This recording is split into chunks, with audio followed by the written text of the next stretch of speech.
ఈరోజు మనం ఒక కొత్త కథతో మేము ముందుకు వచ్చేసాం. ఆ కథ పేరేంటో తెలుసా? రాజుగారి 7 కొడుకుల కథ. ఒకరోజు 7 కొడుకులు వేటకి వెళ్ళారంట. వేటలో 7 చేపలు తెచ్చారంట. అందులో 7 చేపల్లో ఒకటి అన్నలేరంట. ఆ చేప ఎందుకు అన్నలేరో అడిగి తెలుసుకున్నాం రండి. ఇదిగోండి ఫ్రెండ్స్, ఈడే ఆ చేప. వీడు ఎందుకు అన్నలేదో తెలుసుకుందాం. చేప ఎందుకు అన్నలేదు? గడ్డివామ అడ్డం వచ్చింది.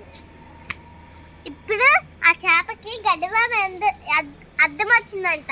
గడ్డివాముని అడ్డం ఎందుకు వచ్చిందండి? గడ్డివాము చేపకి ఎందుకు అడ్డం వచ్చావు? నన్ను ఆవు మేయలేదు. గడ్డివాముని ఆవు మేలేదంట. ఆవు ఎందుకు మేలేదో తెలుసుకుందాం రండి. ఆవు ఎందుకు గడ్డివాముని మేయలేదు? నన్ను అబ్బాయి వదలలేదు. చూస్తారా ఫ్రెండ్స్, ఆవుని అబ్బాయి వదలలేదంట. అబ్బాయి వెళ్ళి అడుగుతాం రండి.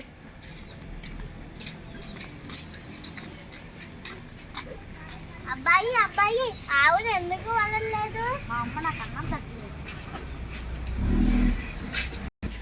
వాళ్ళమ్మ అడిగి అన్నం పెట్టలేదంట. ఎందుకు అడుగుదాం రండి ఫ్రెండ్స్.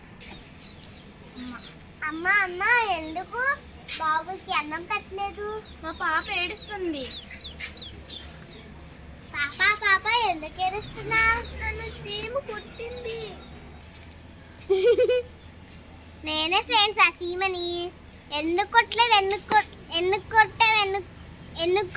కుట్టావు అని అందరూ అడుగుతున్నారు కదా. ఎందుకు కుట్టాను తెలుసా? నా బంగారు పొట్లో ఏర్పడితే నేను కొట్టానా? అందుకే కుట్టాను నేను.